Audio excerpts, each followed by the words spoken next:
নমস্কাৰ। মই আজি অসম লুটাদৰ আয়ত্ত শিতানত মিচিং জনসাহিত্যৰ ঐনিতম সম্পৰ্কে আলোকপাত কৰিবলৈ বিচাৰিছোঁ আৰু মিচিং জনসাহিত্যৰ ঐনিতম কিমান গুৰুত্বপূৰ্ণ এই বিষয়ে সকলোৱে জনাটো দৰকাৰ। মিচিং সাহিত্যৰ ঐনিতম সম্পৰ্কে আলোচনা কৰিবলৈ যাওঁতে আমি জনসাহিত্যনো কি এই বিষয়ে আগতে জনাটো প্ৰয়োজন আছে, কাৰণ জনসাহিত্য আৰু ঐনিতম ওতঃপ্ৰোত সম্পৰ্ক আছে। জনসাহিত্যৰ উপদেশগত অৰ্থ হ'ল জনসমাজৰ অঞ্চিত অভিজ্ঞতা তথা জনজীৱনত লাভ কৰা জ্ঞান। মিচিং অখলৰ জনসাহিত্যত ভঁৰাল ভৰ চহকী। অসমৰ অন্যান্য জনগোষ্ঠীবোৰৰ নিচিনাকৈ মিচিং অখলৰো নিজৰ কৃষ্টি সংস্কৃতি আছে। আমি সকলোৱে এইটো জানো।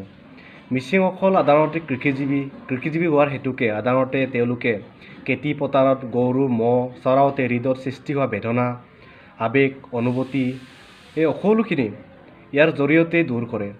গতিকে এইবোৰ কিছুমান মৌখিক ৰূপত সৃষ্টি হৈ বিস্তৃত ৰূপ লাভ কৰে। এনেধৰণৰ মৌখিক মাত কথাবোৰকে লোকগীত আখ্যা দিব পাৰি। লোকগীতসমূহৰ কোনো লিখিত ৰূপ পোৱা নাযায় বা ৰচকৰ নামো পোৱা নাযায়। ই মৌখিকভাৱে প্ৰচলিত মিচিং লোকগীতসমূহৰ প্ৰধানকৈ 4টা ভাগত বিভক্ত কৰিব পাৰি। এইবিলাক হ'ল 1. কাবান, 2. মিবুৱাবাং, 3. নিতম আৰু 4 নম্বৰত ঐনিতম। আমি প্ৰথমে কাবানৰ বিষয়ে অৱগত কৰিব বিচাৰিছোঁ। কাবান নিতম মিচিং সমাজত পৰম্পৰাগতভাৱে প্ৰচলিত এক শ্ৰেণীৰ বৈশিষ্ট্যপূৰ্ণ গীত। এইবোৰ কোনো আজ্ঞান চহা কৰিবৰ দ্বাৰা ৰচিত কৰুণ সুৰ সংমিশ্ৰিত বিনতিমূলক গীত। এইবোৰ প্ৰধানকৈ প্ৰেম প্ৰীতি বীৰ মিলন সৰ্গ বিষাদ বাস্তৱ জীৱনত লাভ কৰা অনুভূতি আদিৰ অভিব্যক্তি দেখা যায়। কাবানবোৰ সাধাৰণতে 2 প্ৰকাৰৰ, যেনে মব কাবান আৰু দব কাবান। উদাহৰণ বা যেনে আমি ক'ব পাৰোঁ যে বিৰদুম বগ্গ বগ্গলা নক্ক মিক্সিছে দিগাপ মাবনে। 2. মিবুৱাবাংনো কি, এইটো আমি অতি প্ৰয়োজন আছে। আমি সকলোৱে জানিব লাগে মিবুৱাবাং কি। আবাং মিচিং সমাজত পৰম্পৰাগতভাৱে বিশ্বাস কৰি অহা এক শ্ৰেণীৰ পুৰোহিত আছে, যিসকলক মিবু বুলি জ্ঞান কৰা হয়। মিচিং সমাজৰ বিশ্বাস মতে মিবু লোকসকল দেৱতা প্ৰকাশৰ মাধ্যম স্বৰূপ আৰু তেওঁলোকে দৈৱ শক্তিৰ দ্বাৰা মানুহৰ অতীত বৰ্তমান আৰু ভৱিষ্যতৰ কথা ক'ব পাৰে। মিচিং লোকসাহিত্যৰ সাধক সমাজত অকল পুৰোহিত হিচাপেই স্থান আছে এনে নহয়। তেওঁলোক যুগ যুগ ধৰি মিচিং লোকজীৱনৰ কল্যাণ সাধক। মিবুসকলে ঐশ্বৰিক শক্তিৰ দ্বাৰা ব্যক্ত কৰা তিনিও কালৰ বাণীসমূহ মিচিং জনজীৱনত ইমান ফলিয়াই যে আজি 20 শতিকাৰ সভ্যতাৰ চৰম সীমাত উপনীত হৈও মিচিং সমাজে মিবুসকলৰ ওপৰত গভীৰ আস্থা ৰাখিছে।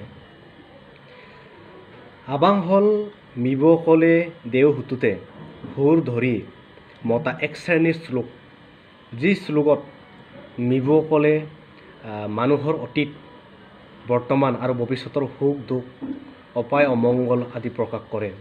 সাধাৰণতে দেখা যায় আবাঙত মিচিং জাতিৰ সৃষ্টিত্বৰ লগতে ধৰ্মীয় পৰম্পৰা মাংগলিক বিধি বিধান আদি বিষয়ৰ প্ৰকাশ ঘটে। কোনোৱে আবাঙত পট্ট অসমীয়াৰ নিদৰ্শন শ্ৰদ্ধা বুৰঞ্জী বুলি ক'ব খোজে।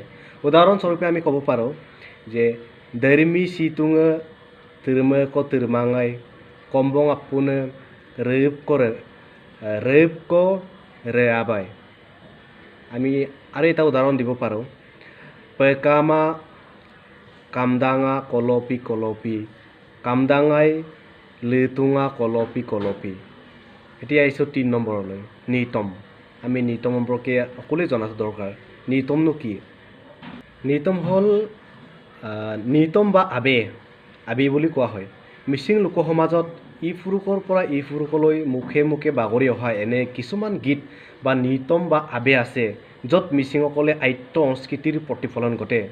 উদাহৰণস্বৰূপে লেৰেলিয়া আউৱা লেৰেলিয়া চিলকে বমং লেৰেলিয়া লিচাং দশম লেৰেলিয়া।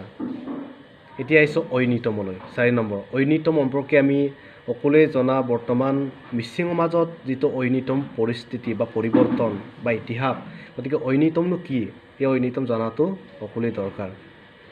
ঐনিতম মিচিং লোকগীতসমূহৰ ঐনিতম আটাইতকৈ জনপ্ৰিয় লোকগীত। ঐনিতম শব্দগত অৰ্থ হ'ল ঐ মানে হৈছে প্ৰিয়তমা, চেনেহী বা কনিষ্ঠজনক উদ্বোধন কৰা। নিতম শব্দৰ অৰ্থ বা নি ধাতুৰ লগত তম প্ৰত্যয় যোগ কৰি নি শব্দৰ সূত্ৰপাত হৈছে। নি বা নিং ধাতুৰ অৰ্থ হ'ল নিচুকা বা সান্তনা দে। প্ৰবোধে তম প্ৰত্যয় সাধাৰণতে কাৰোবাক উদ্দেশ্য কৰি গোৱা গীত। কাৰোবাক উদ্দেশ্য কৰি গোৱা গীতটোৱে আছিল ঐনিতম। ঐনিতমো মিচিং সমাজৰ এখন সুন্দৰ প্ৰতিচ্ছবি দেখা যায়। তাৰোপৰি প্ৰকৃতিৰ অপুৰন্ত বিচিত্ৰতাত তেওঁলোকৰ মন উৎফুল্লিত হৈ পৰে। প্ৰকৃতিৰ সৌন্দৰ্য সুকুমাত নিজকে তেওঁলোকে আৱিষ্কাৰ কৰে। আমি প্ৰাকৃতিৰ লগত জড়িত বুলি ক'ব লাগিব ঐনিতম। ঐনিতম যৌৱনৰ অবুজ মনৰ দুৰন্ত গতিৰ প্ৰকাশ হৈ হৃদয়ৰ সঞ্চিত ভাৱ ৰাখি বেথা ভাঙি ওলাই আহে। কিছুমান ঐনিতম প্ৰেমিকক উদ্দেশ্য কৰি গায়। কিছুমান ঐনিতমবিলাকত প্ৰেমিকক উদ্দেশ্য কৰি এনেদৰে গায়: চৌবালম লাগিমাং মেনজাগালম লাগিমাং মেনা মৈনম পামৈলক কুয়াক তাকলা দবই। তো আমি অসমীয়া যদি অনুবাদ কৰোঁ, গৰু হালো নালাগে মহুৰালো নালাগে, চেনাইদন তোমাক পালে মই কোৰ মাৰি খুৱাম।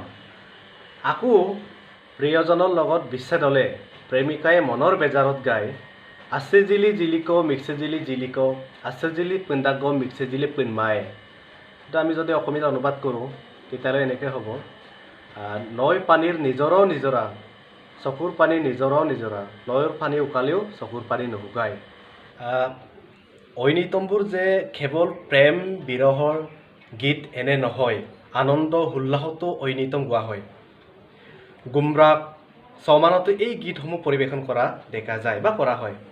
ঐনিতমসমূহৰ দ্বাৰা প্ৰেম, যৌৱনৰ আনন্দ, বিষাদ, দুখ বেদনা প্ৰকাশ কৰাৰ উপৰিও এই গীতসমূহৰ দ্বাৰা মিচিং জনসমাজৰ এখন সুন্দৰ প্ৰতিচ্ছবি দাঙি ধৰে আৰু এইবোৰ মিচিং জনসাহিত্যৰ অমূল্য সম্পদ ৰূপে চিত্ৰ হৈ আহিছে, বৰ্তমানো অমূল্য সম্পদ।